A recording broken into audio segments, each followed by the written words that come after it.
সুপ্রিয় দর্শক, আজকে বৃক্ষরোপণে আমরা পেয়ে গেছি অ্যাডভোকেট রুনা লায়লা, সদস্য সচিব ঢাকা মহানগর উত্তর মহিলা দল, এবং সাথে আছেন যুগ্ম আহ্বায়িকা মহিলা দল লাইলি বেগম, এবং সাথে আছেন পল্লবী থানার আহ্বায়ক লাকিয়া রহমান, এবং সাথে আছেন এবং 3 নম্বর বিএনপি নেতৃবৃন্দ আছেন সাংগঠনিক সম্পাদক লালন সাহেব, এবং আছেন আবুল খায়ের সাহেব সেক্রেটারি।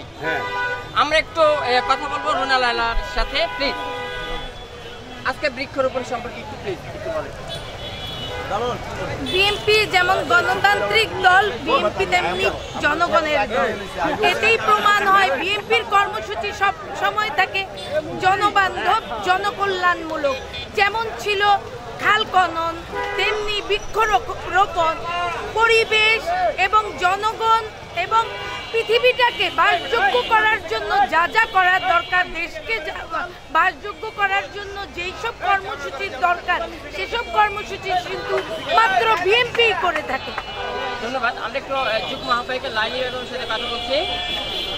আজকে প্রোগ্রাম সম্পর্কে একটু জানতে চাই।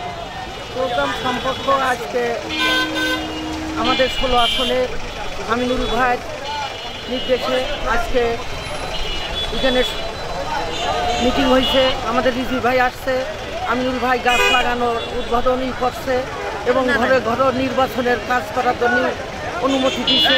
সবাই হাতে হাত মিলে কাজ করবে। সামনে ভাই নির্বাচন, আমরা দোয়া করবো আল্লাহ যেন সামনে নির্বাচনে সবাই মিলে ঝিলে কাজ করতে পারে, এইটাই আমরা দোয়া করি। আল্লাহ থানা যেহেতু পেয়েছি লাকি রহমান, তার সাথে একটু কথা বলছি। আসসালামু আলাইকুম। আমার সিনিয়র নেত্রী রুনা আপা দলীয় কথা বলেছেন। এখন আমাদের এই প্রোগ্রামটা হয়েছে, আমরা আমাদের আমিনুল হক, উনি জনগণের পাশে থাকেন এবং জনগণের কল্যাণের জন্য কালাবাই আমার জনগণের কল্যাণের জন্য কাজ করেন। বৃক্ষরোপণ মানুষের অক্সিজেনের অনেক বেশি দরকার। আমরা করোনার সময় দেখেছি অক্সিজেন মানুষ কত বেশি প্রয়োজন। এই প্রয়োজনে আমরা বৃক্ষরোপণ কর্মসূচিটা অনেক বেশি আগ্রহী। তাকে শতকরা 50% ভোট পেতে হবে, তাছাড়া সেটাকে গণ্য করা হবে না। তাহলে যদি এটা তো প্রায় হয়, সবাই যে শতকরা 50% ভোট পায় তা তো না। এই স্থানীয় নির্বাচন এবং নির্বাচনকে একটা জটিল প্রক্রিয়ার মধ্যে দিয়ে কেন জানি একটা ঘোলা পানিতে মাছ শিকারের কোন প্রচেষ্টা চলছে কিনা, এটা নিয়ে মানুষের মনে বিরাট প্রশ্ন দেখা দিচ্ছে। এটা একটা কঠিন জটিল প্রক্রিয়া বাংলাদেশের জন্য।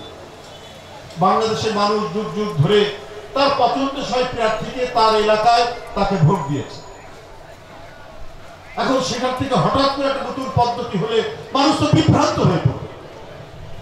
যাই হোক, আমি আজকে বৃক্ষরোপণ অভিযান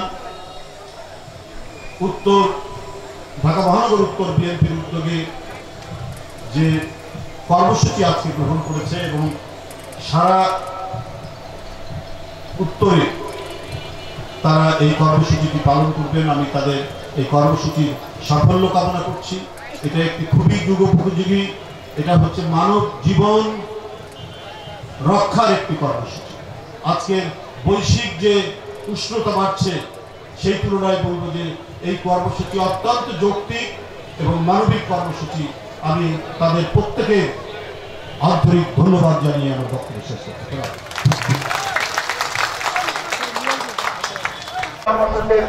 প্রদান করতে যাচ্ছেন, আমরা অভিনন্দন জানাই ঢাকা মহানগর উত্তর বিএনপির পক্ষ থেকে আজকের প্রধান অতিথি বিএনপির সিনিয়র যুগ্ম মহাসচিব আহমেদকে আমরা অভিনন্দন জানাচ্ছি। ঢাকা মহানগর উত্তর বিএনপির সংগ্রামী আহ্বায়ক জাতীয় ফুটবল দলের সাবেক অধিনায়ক